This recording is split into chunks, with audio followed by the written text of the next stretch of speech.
Good morning class mathematics सीजीवे में मैं पवन sir आप सभी का स्वागत करता हूं। तो आज भी हम लोग क्लास 9 का मैथ्स 2 चैप्टर नंबर 3 जिसका नाम है त्रिभुज ट्रायंगल, इसमें हमने अभी तक 3.3 सॉल्व कर चुके हैं और इससे पहले वाले वीडियो में हमने लंब संधिभाजक प्रमेय, कोण संधिभाजक प्रमेय, इन सभी चीजों के बारे में क्या किया, जानकारी प्राप्त किया। और उसी प्रमेय के आधार पे आज हम लोग क्या करेंगे, प्रश्न संग्रह 3.4 को भी क्या करेंगे, हल करेंगे। ओके, तो आगे स्टार्ट करने से पहले वीडियो से अगर नए जुड़े हो तो कृपया करके चैनल को क्या करें, सब्सक्राइब करें और बेल आइकन की बटन को जरूर प्रेस करके रखें, जिससे आपको मेरे आने वाले सभी वीडियो की नोटिफिकेशन आप तक आसानी से पहुंच सके। और वीडियो अगर अच्छा लग रहा हो तो लाइक कर दीजिए, कुछ कहना चाहते हैं कमेंट्स करना चाहते हैं, सुझाव देना चाहते हैं तो कमेंट्स कर दीजिए। और अगर आपको कोई दोस्त यार हैं जो इस क्लास के लिए आपको इस क्लास में पढ़ना चाहते हैं तो उन्हें शेयर कर दीजिए। ओके, चलिए स्टार्ट करते हैं। तो क्वेश्चन नंबर फर्स्ट जो है उसमें जो जानकारी दी है मैंने उसको यहाँ लिखा है। तो हम लोग पहले स्टार्ट में 2 सवाल करते हैं। 3.4 का पहला सवाल देखिए क्या बोल रहा है कि ये जो कोण XYZ है, ये कोण है XYZ और ये जो किरण YA गई है YA, ये इस कोण की क्या है, समद्विभाजक है। समद्विभाजक मतलब समझते होंगे जो उसे 2 समान भागों में बांट रही है। मतलब ऐसा एक कोण है, मैंने एक क्या किया, बीच में से ऐसे लाइन खींच दिया तो ये वाला कोण और ये वाला कोण क्या हो गया, माप में बराबर हो गया। देखो यहाँ चिन्ह द्वारा दर्शाया गया। अब इसके बाद ये बोल रहा है कि AX लंब है किरण YX पर और AZ लंब है किरण AZ लंब है किरण YZ पर। ऐसे दो दिया गया और AX की लंबाई दिया है 2 सेंटीमीटर, तो AZ की लंबाई कितनी होगी। तो कल अगर हमने पढ़ा था कोण संधिभाजक प्रमेय में कि अगर कोई बिंदु कोण समद्विभाजक पर स्थित होता है तो वह कोण बनाने वाली भुजाओं से हमेशा समान दूरी पर होता है। तो आप देख रहे हैं कि बिंदु A जो है वह कोण समद्विभाजक पर है, तो इसका मतलब है कि ये बिंदु A कोण बनाने वाली भुजाओं से समान दूरी पर होगा। तो अगर A से X की दूरी 2 सेंटीमीटर है, यानी कि A से पहली भुजा की दूरी 2 सेंटीमीटर है, तो A से दूसरी भुजा की दूरी भी कितनी होनी चाहिए, समान होनी चाहिए, क्योंकि उसने बोला है समान दूरी पर होते हैं कोण बनाने वाली भुजाएं। अगर वह बिंदु कहाँ स्थित होता है, कोण समद्विभाजक पर स्थित होता है, तो वह कोण बनाने वाली जो भुजाएं होती हैं उनसे क्या होता है, हमेशा समान दूरी पर होता है। उसी आधार पर अगर ये 2 सेंटीमीटर है तो AZ की भी लंबाई कितनी हो जाएगी, 2 सेंटीमीटर। इसलिए हम लोग यहाँ लिख देंगे कि चूंकि बिंदु A कहां पर स्थित है, कोण समद्विभाजक पर,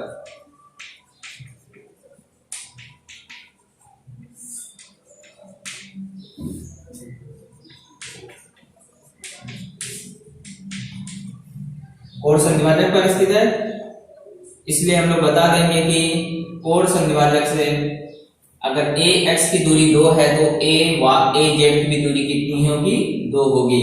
लेकिन कोण कौन से प्रमेय से, कोण समद्विभाजक प्रमेय से AX की दूरी बराबर होगी किसके, AZ के। तो चूंकि हमारा AX जो है वह 2 सेंटीमीटर है, इसलिए हमारा AZ भी कितना हो जाएगा, 2 सेंटीमीटर। ये हमारा आंसर आ गया। एकदम छोटा सा सवाल था, क्योंकि हमने देखा बिंदु A जो है वो कोण संधिभाजक पर है और कोण संधिभाजक पर है तो प्रमेय में बताया गया है कि बिंदु अगर कोण संधिभाजक पर स्थित होता है तो कोण बनाने वाली भुजाओं से वह समान दूरियों पर होता है। तो इसलिए अगर AX की दूरी 2 है तो AZ की भी दूरी क्या होगी, 2 सेंटीमीटर की होगी। ओके, चलिए पहला क्वेश्चन हो गया। अब सेकेंड क्वेश्चन पे आते हैं। सेकेंड क्वेश्चन में बोल रहा है कि ये कोण TSR, RST बोलो या TSR बोलो, उसका माप कितना है, 56 अंश है। ये बड़े वाले कोण का माप कितना है, 56 अंश। और रेट PT लंब है किरण एस टी पर और पी आर लंबाई किरण एस आर पर। तो ये बोल रहा है कि ये जो दूरी है पी टी की जो दूरी है वो पी आर के बराबर है। कितनी है वो अपने को मालूम नहीं है, लेकिन ये बोल रहा है कि दोनों की दूरी क्या है, समान है। तो आपको पूछ रहा है ये छोटे वाले कोण आर एस पी का मान कितना होगा, ये वाला छोटा कोण कितने अंश का। तो अब देखिए कोण संद्विभाजक प्रमेय का विलोम क्या बोलता है कि अगर कोई बिंदु कोण बनाने वाली भुजाओं से क्या हो, समान दूरी पर होता है, तो वह बिंदु कोण समद्विभाजक पर स्थित होता है। जैसे यहां हमने क्या पढ़ा कि बिंदु कोण संद्विभाजक पर है, इसका मतलब दूरी क्या होगी, समान होगी। और यहां क्या बोल रहा है, दूरी समान है। अगर दूरी समान है तो बिंदु कहां होगा, कोण समद्विभाजक पर होगा। अगर ये कोण समद्विभाजक पर है यानी एसपी इसका कोण समद्विभाजक हो गया, यानी कि ये किरण एसपी क्या कर रही है, उस कोण को दो समान भागों में बांट रही है। अगर वो दो समान भाग में बांट रही है तो अगर ये बड़ा कोण 56 अंश का है तो ये छोटा वाला कोण कितने अंश का हो जाएगा, उसका आधा हो जाएगा। 56 का दो समान भाग कर दो, कितना होता है 28, यानी हमारा आर एस पी का मान कितना आ जाएगा, 28 अंश आ जाएगा।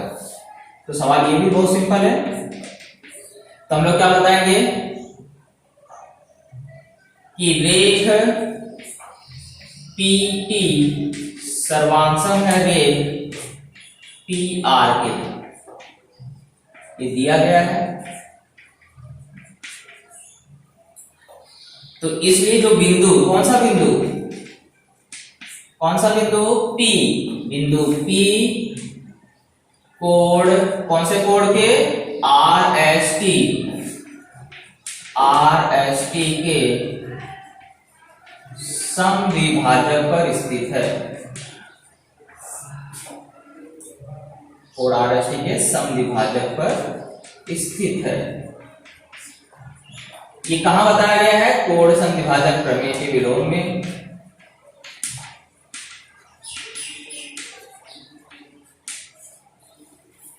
ओके, तो हमने बता दिया कि ये पी क्या है, कोण समद्विभाजक पर स्थित है। कोण समद्विभाजक पर स्थित हुआ है, इसका मतलब क्या हो गया, एसपी क्या हो गया, उसका कोण समद्विभाजक हो गया। तो इसलिए किरण एसपी कोण आर एस टी की क्या हो गई, कोण समद्विभाजक हो गई।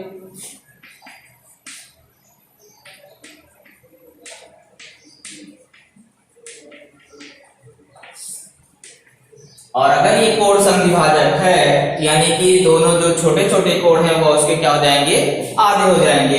इसलिए कोण जो आर एस टी है वो क्या हो जाएगा, हाफ हो जाएगा। किस कोण का, आर एस टी का, यानी कि 1/2 गुणे 56 अंश हो जाएगा। और 56 का आधा करो कितना आ जाएगा, 28 अंश। इस तरह से हमारा आंसर आ गया। कारण से मतलब यहाँ आपको बताया है कोण समद्विभाजक प्रमेय के विलोम से, वो कारण आपको इसी बीच में आ गया है। तो इस तरह से हमारा question number first and second complete. तो क्वेश्चन नंबर थर्ड और फोर्थ भी एकदम इजी है। एकदम इजी मतलब बोले तो एकदम छोटे बच्चों का खेल है, 2 मिनट में पहचानना सीख जाओगे। तो क्या दिया है, एक त्रिभुज है पी क्यू आर, उसकी तीनों भुजाएं दी गई हैं और हमें पूछा है कि सबसे बड़े कोण का नाम क्या होगा और सबसे छोटे कोण का नाम क्या होगा। कितना सिंपल सवाल पूछा है। तो त्रिभुज की तीनों भुजाएं दी गई है, उसकी लंबाई दी गई है, यानी कि हम लोग पहचान सकते हैं कौन सी भुजा सबसे बड़ी है और कौन सी भुजा सबसे छोटी है ना। तो कल हमने एक प्रमेय पढ़ा था, आपको याद होगा कि जो बड़ी भुजा होती है, जो सबसे बड़ी भुजा होती है, उसके सामने का कोण सबसे बड़ा और जो सबसे छोटी भुजा होती है उसके सामने का कोण सबसे छोटा होता है।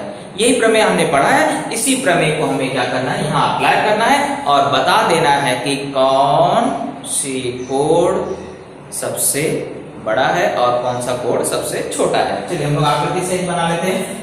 तो हम लोग क्या करेंगे, त्रिभुज पी क्यू आर का ऐसे समझने के लिए बना सकते हैं, नहीं भी बनाओगे तो भी चलेगा, ऐसा कोई जरूरी नहीं है कि आपको बनाना ही है। सिर्फ हम समझने के लिए हाँ आकृति को क्या कर सकते हैं, बना सकते हैं। तो लंबाई में ये पी आर यहाँ आ गया, क्यू यहाँ पर है। तो आर क्यू कितना है हमारा, 12 सेंटीमीटर है, ये 10 सेंटीमीटर है और ये 8 सेंटीमीटर है ना। ऐसा हमने समझने के लिए बना दिया। तो हम देख रहे हैं कि इसमें जो सबसे बड़ा है वो कौन है, सबसे बड़ा कौन है, सबसे बड़ा है 12, यहां ऐसा लिख देंगे 12 बड़ा है किससे 10 से, और 10 बड़ा है किससे 8 से। ऐसा हमने उसको क्रम से लिख दिया है ना। अब ये 12 किसका मान है उसको लिख दीजिए, ये है भुजा QR का मान है, ओके। और ये 10 किसका मान है, भुजा, ये चिन्ह जानते हो ना, जो बड़ा होता है उसकी तरफ मुंह कर देने का, बस इतना सा काम रहता है। 10 और 8 में कौन बड़ा है 10, तो 10 की तरफ मुंह हो गया। 10 और 12 में बड़ा कौन है 12 बड़ा है, तो 12 की तरफ मुंह हो गया। तो भुजा QR बड़ा है किससे, भुजा 10 किसका नाम है PQ का माप है, 8 किसका माप है PR का, तो यहां लिखोगे ऐसा, ओके। इस तरह से हमने लिख लिया। अब मुझे क्या करना है, कोण बताना है, कौन सा कोण तब बड़ा हो। तो याद रखिए कि यहाँ पे अब आपको भुजा QR सबसे बड़ी है, QR के सामने कौन सा कोण है P, है ना, तो यहाँ पे कौन सा कोण आ जाएगा P। और अगर वैसे समझ में नहीं आता है तो आप यहाँ भुजा में नाम देखिए, QR लिखा है तो यहाँ पे कौन सा अक्षर नहीं है त्रिभुज का, P नहीं है ना, तो इसका मतलब यहाँ पे कौन सा अक्षर आ जाएगा P। यहाँ आप लिखोगे कोण P बड़ा हुआ, यहाँ पे PQ में कौन सा अक्षर नहीं आ रहा है, R नहीं आ रहा है, देखो यहाँ कौन सा नाम आ जाएगा कोण R। यहाँ पे भी देख सकते हो ये PQ है, तो PQ के सामने कौन सा कोण है R, और ये छोटा हो जाएगा किस, बड़ा हो जाएगा किससे PR में कौन सा नहीं है कोण Q, ओके। यहां कार्य क्या बताओगे, बड़ी भुजा का सम्मुख कोण, बड़ी भुजा का सम्मुख कोण सबसे बड़ा होता है, जो भी भुजा सबसे बड़ी रहेगी उसके सामने का कोण सबसे बड़ा होता है, ओके। तो आपने यहां पता कर लिया कि कोण P क्या हो गया सबसे छोटा, सॉरी सबसे बड़ा कोण हो गया, और कोण Q क्या हो गया सबसे छोटा कोण हो गया। यही हमें क्या करना है बताना है। तो कभी कभी प्रश्न में मैंने इस तरह से इसलिए कराया कि कभी कभी प्रश्न में आपको बोलता है कि कोणों को आरोही क्रम में लगाओ या अवरोही क्रम में लगाओ, कि हमने किस क्रम में लगाया है अवरोही क्रम, बड़े से छोटे क्रम में लगाया है, ओके। अगर आरोही क्रम बोलेगा तो ये क्रम आपको पहले आ जाएगा, मतलब कोण Q फिर कोण R फिर कोण P, इस तरह से आप क्या कर सकते हो उसे क्रम से लगा सकते हैं। कभी कभी ऐसा भी पूछता है, और कभी कभी सिर्फ आपको सबसे बड़े कोण और सबसे छोटे कोण का नाम पूछता है। तो हमने यहाँ पता कर लिया सबसे बड़ा कोण कौन है P है, यहाँ कार्य आंसर लिख देंगे सबसे बड़े कोण का नाम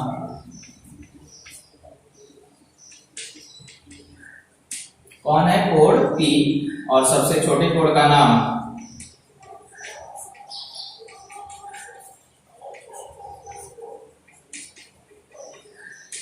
कौन है कोण Q, ओके।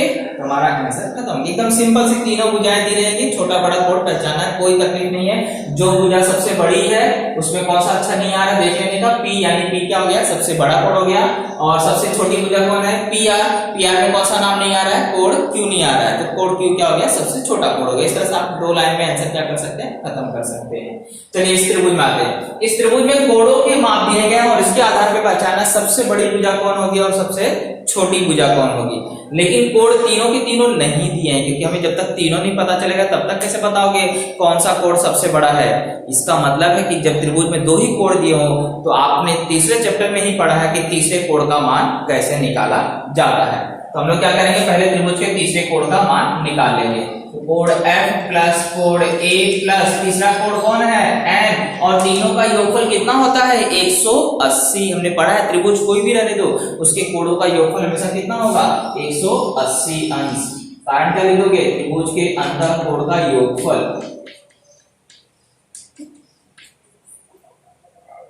लिखोगे तो भी चलेगा।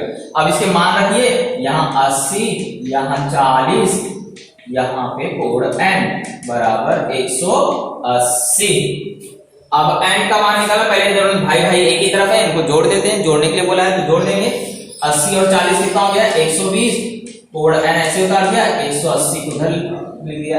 अब ये इसका भाई तो इधर है लेकिन बराबर की तरफ, यानी कि दोनों का पक्ष क्या है अलग है, यानी कि संख्याओं को क्या करना पड़ेगा पक्षांतर। यहां नहीं करना पड़ा क्योंकि दोनों एक ही तरफ थे, बराबर के बाईं तरफ थे। इसलिए उनको हल कर लिया। लेकिन अब ये दोनों भाई भाई हैं, लेकिन इनके पक्ष क्या है, अलग अलग है। इसलिए पक्ष में ले जाने के लिए हमें इनका चिन्ह क्या करना पड़ेगा, बदलना पड़ेगा। तो धन 120 उधर जाएगा, क्या जाएगा माइनस, तो कोण n बराबर 180 माइनस 120।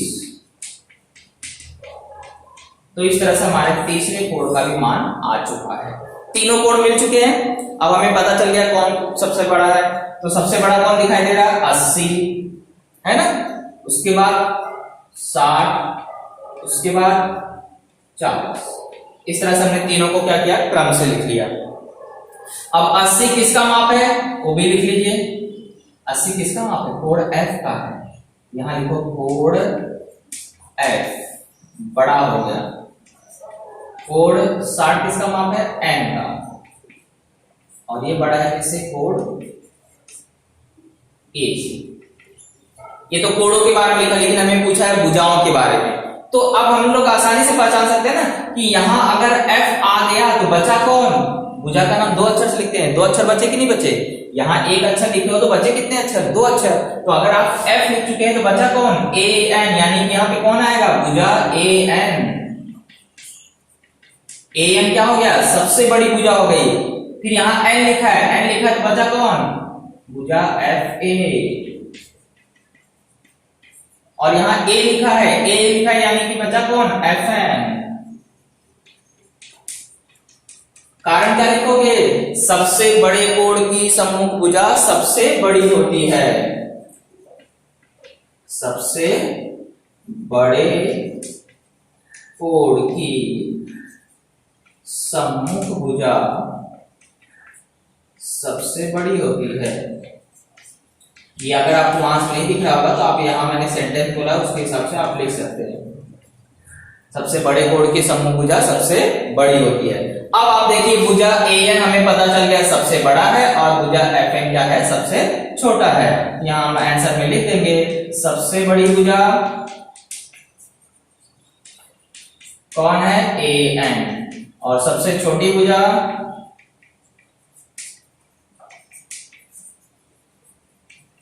कौन है भाई, FN। तो इस तरह से हमारा आंसर आ गया। चाहे किसी भी फॉर्म में पूछे हम लोग आंसर आसानी से लिख सकते हैं। ओके, प्रश्न नंबर 5, हमें सिद्ध करना है कि समबाहु त्रिभुज के सभी कोण न्यून कोण होते हैं। न्यून कोण मतलब क्या, न्यून मतलब छोटा, मतलब ऐसा कोण, छोटा मतलब कितना छोटा, क्योंकि भाई तो 1 भी होता है, 90 भी होता है, उससे भी तो कितना छोटा। तो जब न्यून कोण मतलब क्या हो, जब 90 अंश से कम हो, तो ऐसे कोण को कहा जाता है न्यून कोण। माप के आधार पर उसको 3 कैटेगरी में बांटा गया है कोणों को। 90 तो सम कोण, 90 से कम तो न्यून कोण, 90 से ज्यादा तो अधिक कोण। यानी कि हमें सिद्ध करना है कि समबाहु त्रिभुज के सभी कोण का माप क्या है, 90 से कम है। 90 से क्या है, कम है, ऐसा हमें सिद्ध करके बताना है। कितना भी अंश रहने दो, अगर वो 90 से कम हुआ तो इसका मतलब क्या होगा, न्यून कोण होगा। तो यही हमें सिद्ध करना है कि समबाहु त्रिभुज के सभी कोण क्या है, न्यून कोण होते हैं। चलिए सिद्ध कैसे करते हैं वो आप देखते हैं। तो सबसे पहले हम लोग क्या करेंगे, दत्त लिखेंगे, लेकिन दत्त के लिए क्या करोगे, एक आकृति बनाओगे। आकृति कैसा बनाओगे कि उसकी सभी भुजाएं क्या हो, बराबर दिख रही है। ओके, ऐसा हमने क्या किया, एक समबाहु त्रिभुज बना लिया, इसका नाम रख लेते हैं ABC। और समबाहु त्रिभुज है, समबाहु त्रिभुज की विशेषता आप जानते होंगे, तीनों भुजाएं बराबर। भुजाओं के आधार पे त्रिभुज को क्या किया है, 3 कैटेगरी में बांटा गया है। तीनों भुजाएं बराबर तो समबाहु, 2 भुजा बराबर तो समद्विबाहु, और कोई भुजा बराबर नहीं तो विषमबाहु। तो समबाहु त्रिभुज है यानी कि इसकी तीनों भुजाएं क्या है, बराबर है। इसी चीज को दत्त में लिख देते हैं कि त्रिभुज ABC क्या है, समबाहु त्रिभुज है। ये चीज आपको क्या है, दत्त में दिया गया है, इसलिए दत्त में आ गया। तो सिद्ध क्या करना है, सिद्ध करना है कि इसके जो कोण हैं, कोण A, कोण B, कोण C, तीनों ही कोण, इसलिए मैंने कॉमा लगाया है, कोण ABC, तीनों ही कोण क्या है, 90 से कम है, छोटा है 90 से। क्योंकि न्यून कोण किसको बोलते हैं, 90 अंश से कम। तो यहां पे इसलिए पता है 90 की तरफ बड़ा है, 90 बड़ा है, ये सब कोणों का माप क्या है, 90 से कम है, यानी 90 बड़ा हुआ, 90 की तरफ इसलिए मूव कर दिया। ये हमें सिद्ध करके बताना है। चलिए उसमें कुछ करना नहीं, बहुत जल्दी आपको समझ में आ जाएगा क्या करना है। तो त्रिभुज एबीसी क्या लिखोगे, समबाहु त्रिभुज है।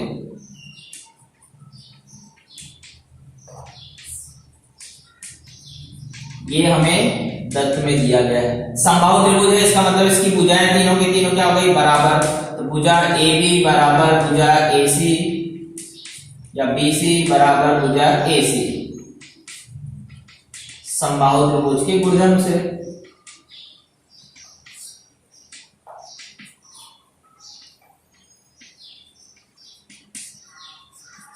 ओके, अब ये तीनों भुजाएं बराबर है, तो जैसा आपने पढ़ा है कि जितनी भुजाएं बराबर होती है उतने ही कोण भी बराबर होते हैं। जैसी भुजाओं में संबंध वैसा कोण में संबंध। तो अगर तीनों भुजाएं बराबर है तो इसके सामने के कोण भी क्या होंगे, बराबर होंगे। तो भुजा AB में कौन सा नाम नहीं आ रहा है, C, यानी C बराबर हो जाए। BC में कौन नाम नहीं आ रहा है, A, यानी कि बराबर हो गया A, और ये क्या हो जाएगा, कोण B। कारण क्या लिखोगे, सर्वांगसम भुजाओं के सम्मुख कोण,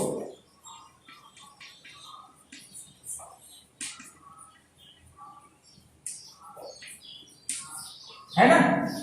सर्वांगसम भुजाओं के सम्मुख कोण भी क्या होंगे, सर्वांगसम होंगे। इस तरह से हमने बता दिया कोण सी ए बी तीनों क्या है, आपस में बराबर है। अब बराबर है यानी कि इनका कोई ना कोई एक माप होगा। अब वो माप हमें पता नहीं है, हम उसको क्या मान लेंगे, x। तो क्या करते हैं, मान लेते हैं, माना ये तीनों कोण जो आपस में बराबर है, इनका माप क्या है, x अंश है। यहां पे तो सर्वांगसम लिख लीजिए पहले, नहीं लिखेंगे तो चलेगा। तो कोण A बराबर कोण B बराबर कोण C बराबर, इसको हमने क्या मान लिया, x। अब हम ये अच्छी तरह से जानते हैं कि त्रिभुज के तीनों कोणों का योगफल होता है 180 अंश। किसी भी प्रकार का त्रिभुज रहने दो उसके, लेकिन कोणों का योगफल कितना होगा, 180 अंश। यहां हम वही कारण लिख देंगे, त्रिभुज के अंतःकोण का योग बराबर होता है कितना, 180 अंश। इसलिए कोण A प्लस कोण B प्लस कोण C बराबर कितना होगा, 180 अंश। तो A की जगह भी x, B की जगह भी x, C की जगह भी x, क्योंकि तीनों बराबर है। तो ये x कितना हो गया, 3x। गुणा नहीं कर रहे हैं क्या, x घाते 3 कर दोगे, जोड़ रहे हैं, एक यहाँ एक यहाँ एक यहाँ, 3x हो गया। तो अब x बराबर 3 यहाँ गुणे में जाएगा, क्या हो जाएगा, भाग में। भाग देने के बाद x का मान कितना आ गया, 60 अंश, यानी कोण A 60 अंश, कोण B 60 अंश, और कोण C भी कितना हो गया, 60 अंश। तो 60 90 से छोटा हुआ कि बड़ा, 90 से छोटा हुआ, और 90 से छोटा हुआ यानी कि न्यून कोण है। यहां बता दोगे कि प्रत्येक कोण का माप 90 से कम है, इसलिए समबाहु त्रिभुज के प्रत्येक कोण क्या होते हैं, 90 से, समबाहु त्रिभुज के प्रत्येक कोण न्यून कोण।